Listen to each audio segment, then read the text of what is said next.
Olá, seja bem-vindo ao curso de preparo de amostras biológicas para MEV, parte 2. Conforme informamos na aula anterior, são necessárias várias etapas para o preparo das amostras para que elas sejam aptas à análise no microscópio eletrônico de varredura. Nessa aula, vamos prosseguir a partir da etapa de secagem, que é a etapa logo posterior à desidratação, que foi o último tópico da aula anterior. Para entendermos a secagem de amostras biológicas para MEV, faço uma breve introdução. Tensão superficial. Toda a superfície de um líquido é uma interface líquido-ar, portanto, está sujeito a forças de tensão superficial. A força de tensão superficial é uma força exercida pelas moléculas da superfície que formam como se fosse uma camada elástica sobre o restante do líquido, exercendo força sobre esse líquido. E a medida de tensão superficial é a medida da rigidez desse filme que recobre a superfície de um líquido. Tensão superficial é uma propriedade de líquidos onde a força de coesão entre as moléculas na superfície cria uma espécie de filme elástico. Temos aqui uma tabela comparando os valores de tensão superficial de 3 líquidos: a água, a acetona e o etanol. Temos aqui as medidas em dinas por centímetro cúbico, por centímetro. A água tem tensão superficial de 72 dinas por centímetro, acetona 23,7 e etanol 22. A tensão superficial da água, que é bem mais alta comparando-se com os dois outros líquidos, é a propriedade da água que propicia a formação de gotas de água e de que pequenos insetos e objetos ficam sobre a superfície da água, sem afundar.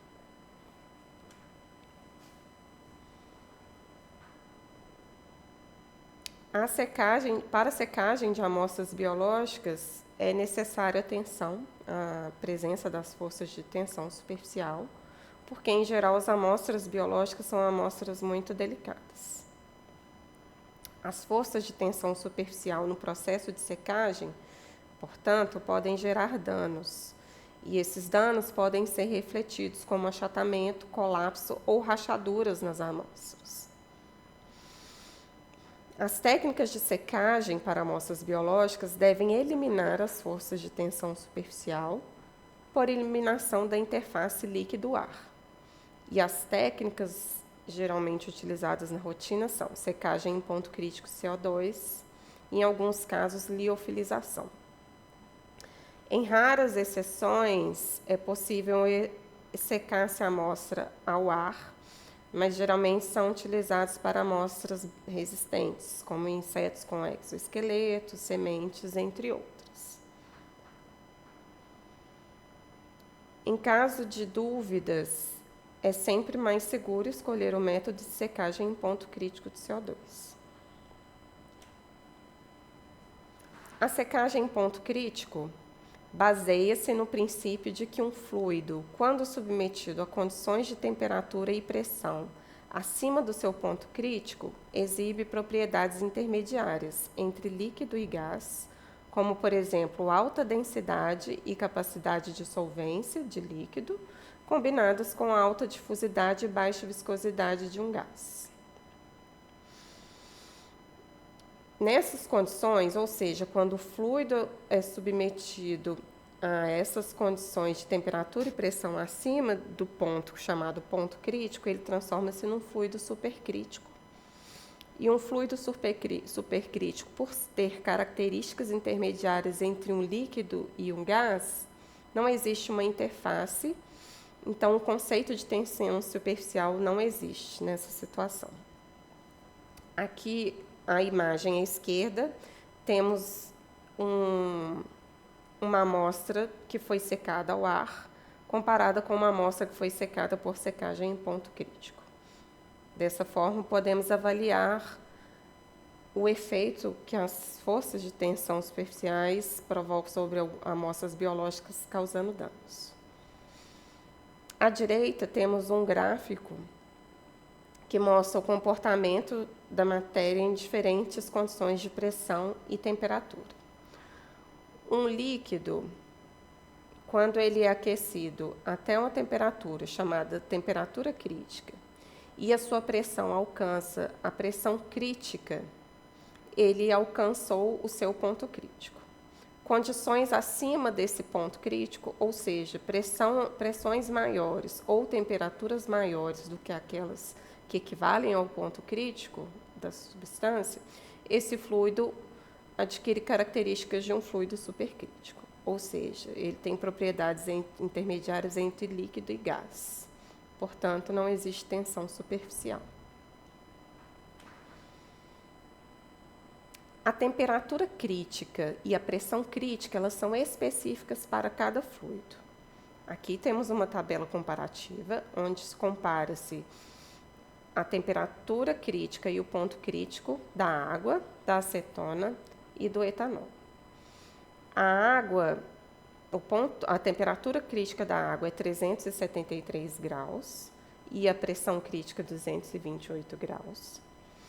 A acetona possui temperatura crítica 235 graus e pressão 46 bar, e o etanol 241 graus de temperatura crítica e 60 bar de pressão.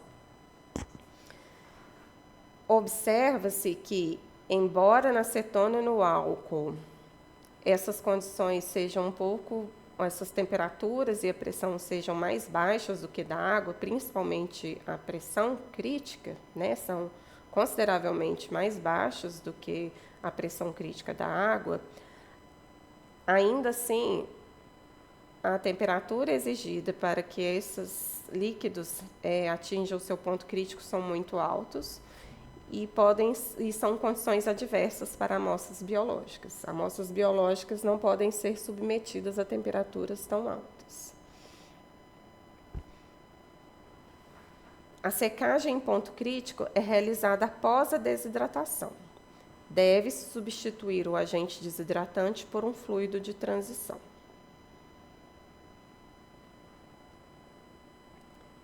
No caso de utilização da desidratação em etanol ou acetato de amila, o desidratante ele será substituído por CO2 líquido. E o CO2 líquido tem temperatura crítica de 31,1 graus e pressão crítica de 73,9 graus.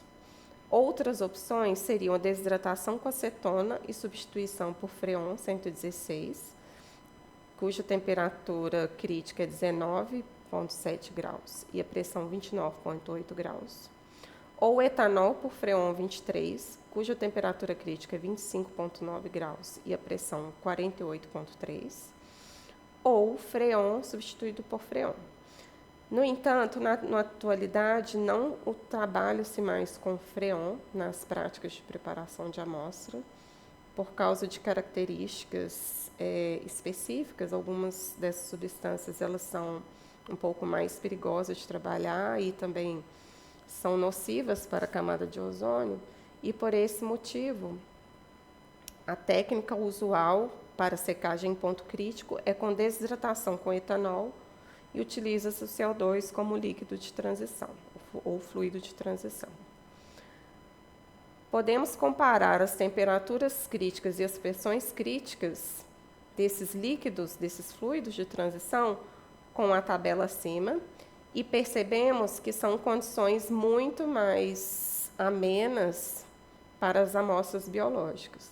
Por esse motivo, a secagem em ponto crítico não é realizada em água, nem acetona, nem etanol. Existe, portanto, a necessidade de substituição do etanol utilizado na desidratação por um fluido de transição. No caso, o CO2 líquido, que é utilizado na atualidade e que tem temperaturas e pressões amenas e fáceis de serem alcançadas. Então, a técnica de secagem em ponto crítico de CO2 é utilizada pelo equipamento, é realizada no equipamento secador em ponto crítico. Na imagem temos a foto do modelo Leica em MCPD 030, mas existem outros fabricantes, outros modelos de secadores em ponto crítico. Essencialmente, um secador em ponto crítico precisa ter uma câmara de amostras, que está esquematizado à direita. Precisa de... essa câmara de amostras ela tem que ser totalmente vedada quando tampada, e é necessário que exista um controle de temperatura na câmara de amostras. As amostras são inseridas na câmara dentro de suportes especiais. Então, é possível colocar, né, em várias situações, uma amostra por suporte ou várias amostras por suporte, desde que quem esteja conduzindo o experimento identifique corretamente essas amostras dentro dos suportes. Geralmente, utilizam-se pedaços de papel escrito com lápis, junto com o porta-amostras que é inserido dentro da amostra. Além dessa câmara de amostras com controle de temperatura,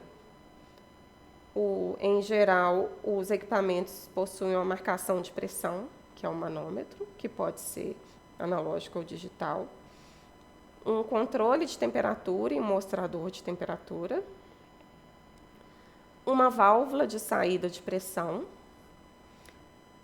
e o equipamento ele necessariamente precisa estar conectado a um cilindro de CO2 com tubo pescador. Precisa ser um cilindro com tubo pescador e com especificações de dióxido de carbono liquefeito sob pressão, porque o CO2 ele tem que ser inserido na forma líquida para que ele possa ser submetido a trocas e depois aquecido até o ponto crítico. Então, para a realização da secagem em ponto crítico na secadora de ponto crítico, as amostras são colocadas dentro da câmara, no porta-amostras, e a câmara é totalmente preenchida com etanol absoluto, né, que é o mesmo etanol que correspondeu à última etapa da desidratação das amostras. Após a inserção na câmara, a câmara deve ser resfriada entre 8 e 10 graus. Após resfriamento, acontecem várias trocas dentro da câmara, ou seja, o etanol ele é parcialmente drenado e depois injeta-se o CO2 dentro da câmara, que a temperatura de trabalho inicial, que seria de 8 a 10 graus, mantém o CO2 liquefeito dentro da câmara. Então, realizam-se várias trocas. Drena-se parte do etanol e completa-se o volume com CO2 líquido. Depois, drena-se metade do volume e completa com CO2 líquido. Drena-se metade do volume e completa com CO2. Essa troca é realizada várias vezes até que todo o etanol seja completamente substituído pelo CO2 líquido. Então, ocorreu a substituição completa do líquido de transição por CO2 líquido dentro da câmara de amostras. Após essa etapa, ou seja, substituição completa do etanol pelo líquido de transição, a função de resfriamento da câmara é desabilitada e deve-se habilitar a função de aquecimento da câmara. A partir desse momento, a câmara vai ser gradualmente aquecida para atingir a temperatura crítica do CO2.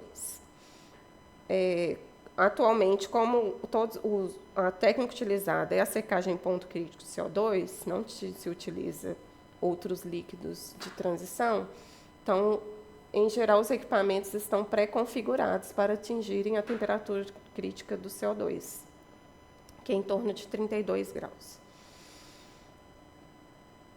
À medida que a temperatura na câmara aumenta, a pressão também aumenta. Como a câmara ela é completamente vedada e lacrada, então acontece um aumento simultâneo da temperatura com o aumento da pressão, até que ele atinja o ponto crítico, ou seja, ele vai atingir a temperatura crítica e a pressão crítica.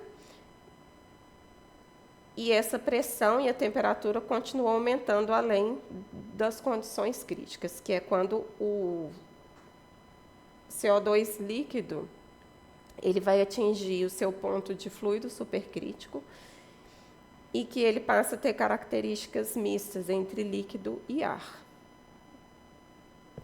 entre líquido e vapor. Depois que acontece essa transição, e é visível porque o marcador, a câmara geralmente tem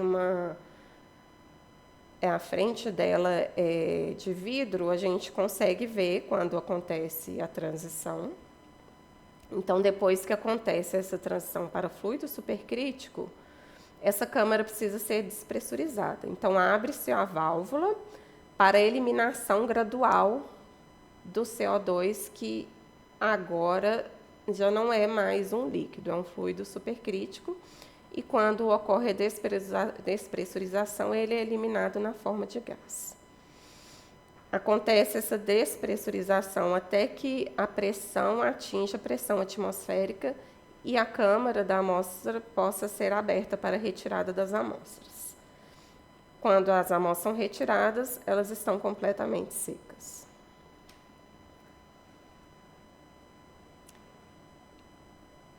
Após a secagem, ponto crítico, então as amostras biológicas estão secas. E as amostras secas, né, que elas já passaram pela fixação primária, pela fixação secundária, pela desidratação, elas são quebradiças. Então, elas ficam ainda mais frágeis ao manuseio. Elas são resistentes ao feixe de elétrons, mas elas se tornam um pouco mais quebradiças. Então, por esse motivo, deve-se manipulá-las também com cuidado, né?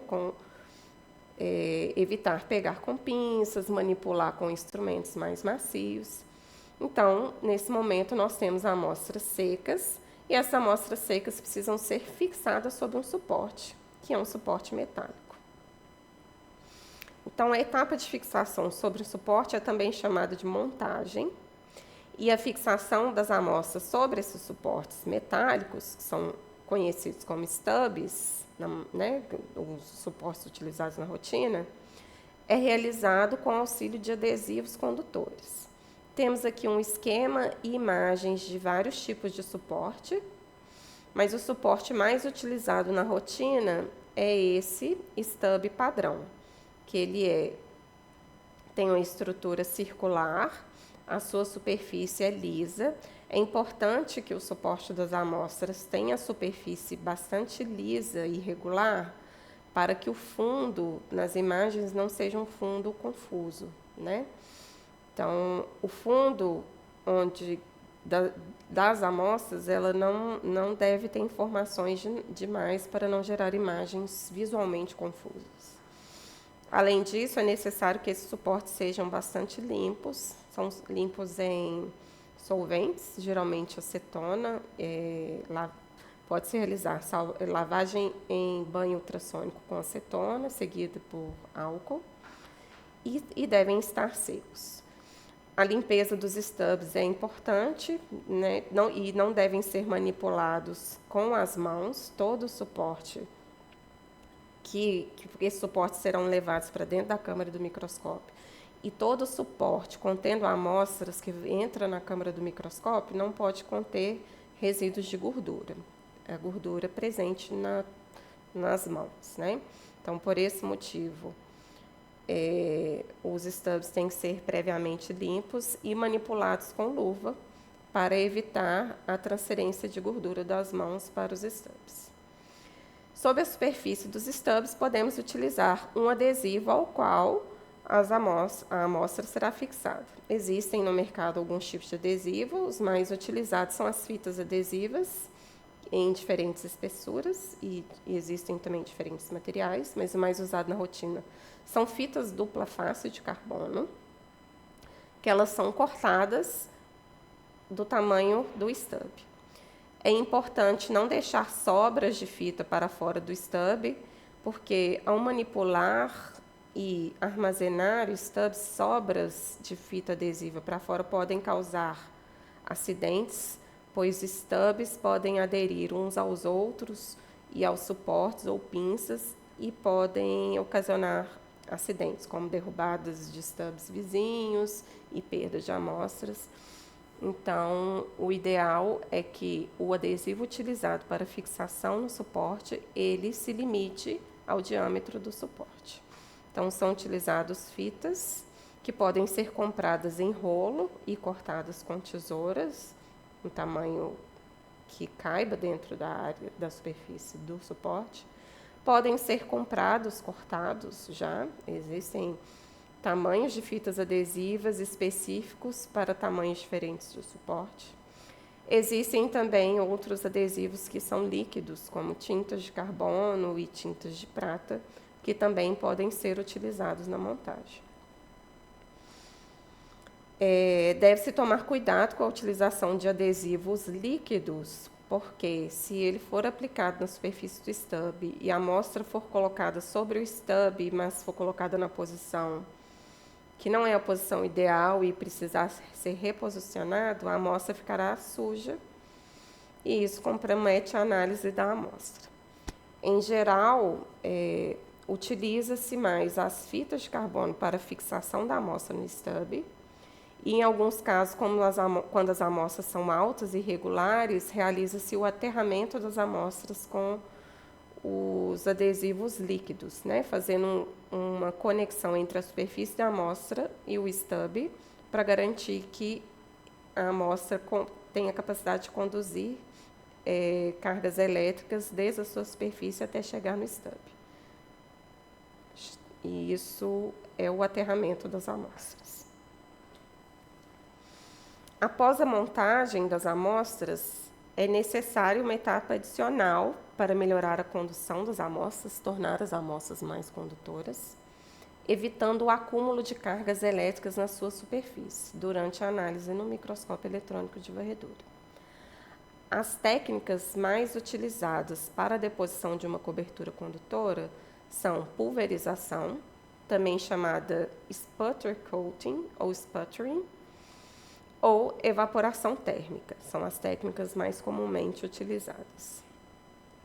E a deposição de uma cobertura condutora é uma deposição de uma camada de um material condutor sobre a amostra. Aqui está representado de forma esquemática, mas a deposição ela segue o contorno natural das amostras, mantendo os detalhes das superfícies e depressões naturais das amostras. Na análise de rotina para amostras biológicas, os metais mais utilizados na técnica de pulverização são ouro, platina ou ligas de ouro-paládio. Para a evaporação térmica, em geral, utiliza-se carbono. Então, após a metalização, as amostras elas podem ser inseridas no microscópio e, nessas condições, elas são extremamente favoráveis para a aquisição de imagens com resolução adequada. Uma amostra não metalizada, não recoberta, né, por uma superfície condutora, ela mantém as cargas elétricas geradas pelo feixe elétrico sobre a sua superfície. Então, temos duas imagens abaixo, comparando a amostra que não foi submetida à deposição condutora, de uma camada condutora, que é a letra A, e outra em que foi realizada a deposição de uma camada condutora. Onde não foi depositada a camada condutora, as cargas elétricas ficaram acumuladas, gerando efeitos de imagem como esse, que são chamados de carregamento. Além do fenômeno de carregamento, em que as amostras aparecem com imagens distorcidas, sem resolução, e o que a gente chama de estouradas, porque possuem pontos brancos muito evidentes, áreas brancas muito evidentes, as amostras elas ficam mais sensíveis e mais suscetíveis à queima. Então, amostras mais delicadas, mesmo tendo passado pelo processamento completo, sem metalização, elas podem queimar e danificar com feixe de elétrons. Por isso, é recomendada a deposição de uma cobertura condutora. Em geral, quando se utiliza metais para deposição, como ouro, platina e ouro paládio, chama-se metalização. E geralmente a metalização é utilizada pela técnica de pulverização. Quando é depositada uma camada de carbono, utiliza-se a técnica de evaporação térmica. E não é chamado metalização, é deposição de carbono. Então, sobre a técnica de deposição por pulverização, que também é chamado de sputtering ou sputter coating, ela é também conhecida como metalização.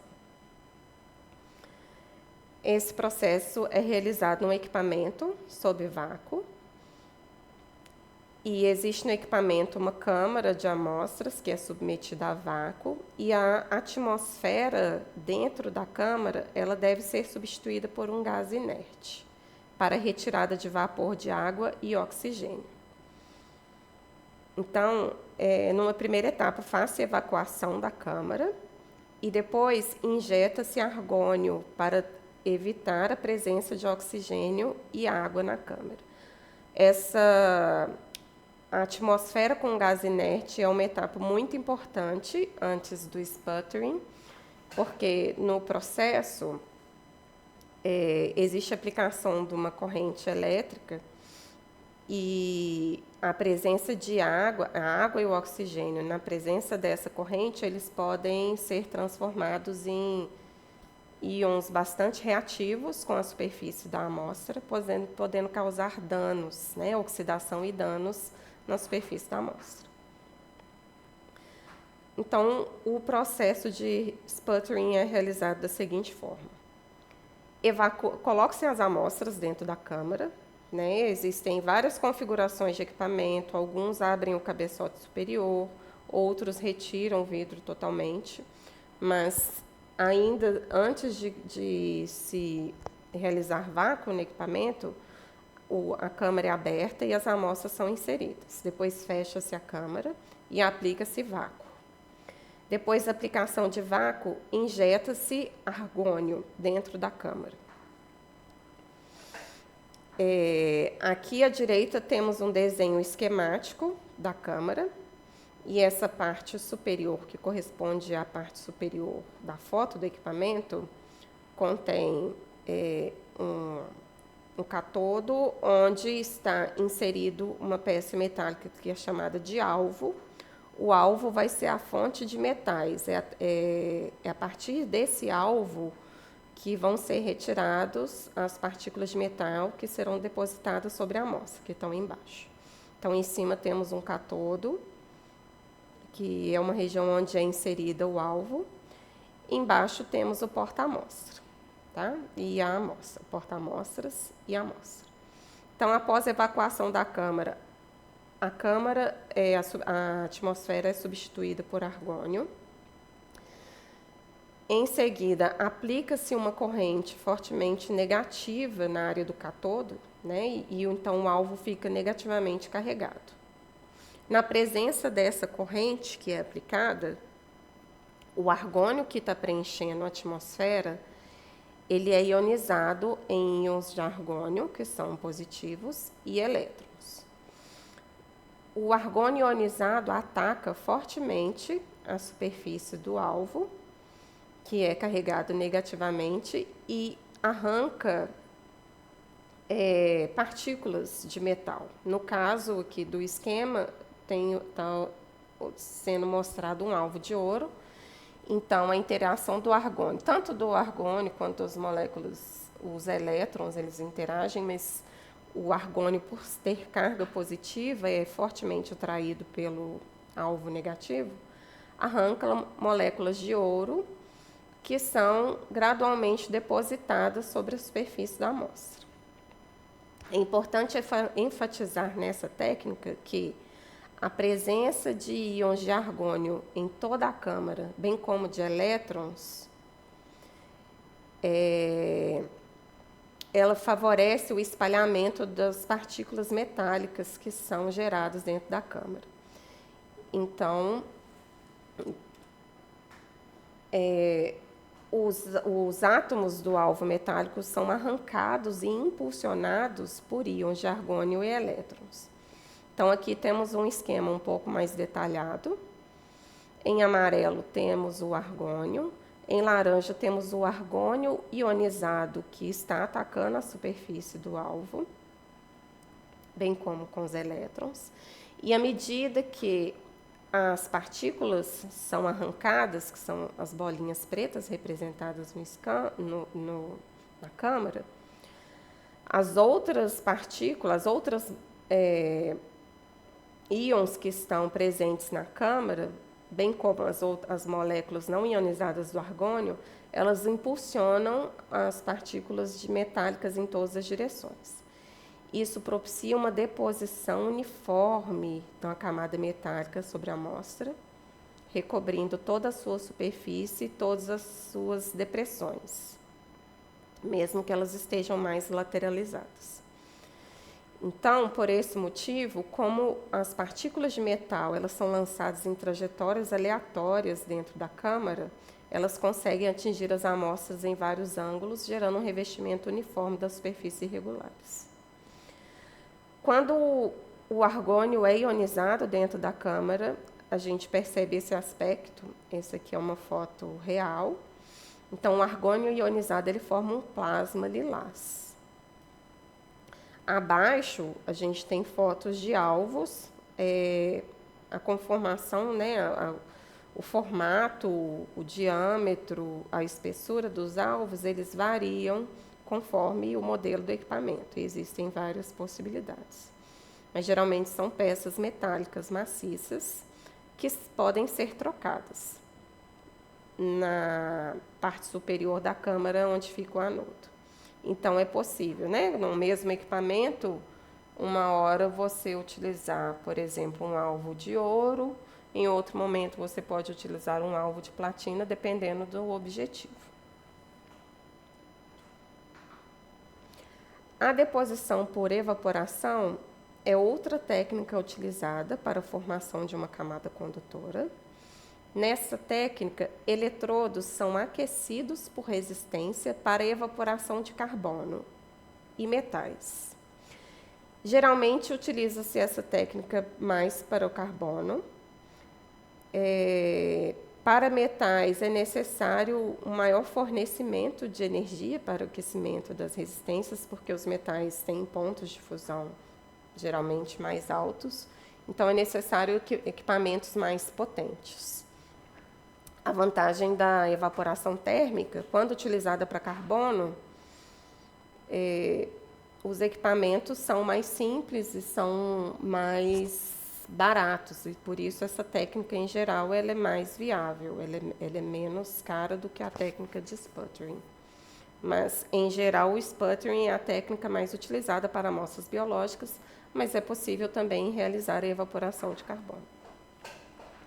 Nessa técnica, o material é aquecido através de aplicação de corrente na resistência e, após o aquecimento,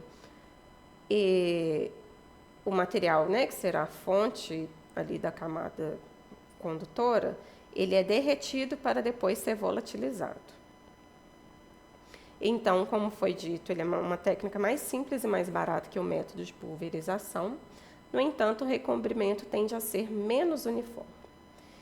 Isso porque, diferente da técnica de sputtering, a evaporação ela é realizada na câmara evacuada, não existe substituição por argônio e acontece através de um processo térmico, né? Ocorre o aquecimento por resistência e a fonte do material condutor ela é derretida e depois vaporizada sob o substrato. Nessa técnica, as partículas que são depositadas, elas viajam em linhas retas e, em caso de amostras mais irregulares, a deposição pode não ficar tão uniforme, porque ela só vai atingir o percurso em que viajou em linhas retas. Então, esse é uma foto de um equipamento, uma evaporadora de carbono. As fontes de metais nessa técnica são um pouco diferentes e podem ser vistas em várias configurações. Por exemplo, aqui a gente tem como se fosse uma banheira de molibdênio e dentro dessa banheira tem pellets de metal. Elas podem aparecer também como filamentos de tungstênio enroladas por metais, por vários tipos de metais, que seriam a fonte do metal. Podem ser filamentos de tungstênio carregando também algumas banheiras cerâmicas que têm pellets metálicos. Ela pode acontecer em formato de fios de carbono, quando é utilizado para evaporação do carbono, ou bastões de carbono. Depende do modelo do equipamento e da configuração do equipamento. Após a deposição da camada condutora, as amostras podem ser analisadas no microscópio ou armazenadas até análise. Elas podem ser, em geral, armazenadas por bastante tempo, mas é importante que essas amostras sejam armazenadas protegidas de umidade. Então, podem ser utilizados recipientes disponíveis comercialmente, como dessecadores, dessecadores simples ou dessecadores em formato de armário. É altamente recomendado o uso de sílica ou outros agentes dessecantes para absorver a umidade e evitar que as amostras prontas absorvam a umidade. As amostras secas, elas são altamente higroscópicas, então elas têm uma tendência de recuperar a umidade que está no ambiente, por esse motivo é essencial o seu armazenamento na presença de agentes dessecantes. E elas podem, além de ser utilizado em recipientes comercialmente disponíveis, existem caixas específicas, né, para o armazenamento de stubs, como essas caixas comercialmente disponíveis, mas também podem ser utilizadas caixas simples, como essas caixas para armazenamento de alimento, desde que tenha-se um suporte para colocar os stubs e essa caixa esteja com um agente dessecante. Então, as caixas contendo os stubs, as amostras montadas, são armazenadas dentro de dessecadores, que podem ser do tipo dessecador simples ou dessecador em forma de armário. Restantes de amostras podem ser guardadas individualmente em tubos ou outros recipientes com tampas, como caixas com divisórias ou pequenas caixas individuais. As sobras de amostras não montadas também devem ser armazenadas em dessecadores com agentes dessecantes. E é importante pontuar que o armazenamento em recipientes plásticos, eles são possíveis e totalmente utilizável na rotina, mas é comum a formação de carga eletrostática, então as amostras armazenadas em recipientes plásticos, elas tendem a ficar em cima do recipiente na tampa. Por esse motivo, quando for manipular os tubos, é necessário ter um pouco de cuidado para não perder as amostras. Aqui finaliza a parte 2 do nosso treinamento. Obrigada pela atenção.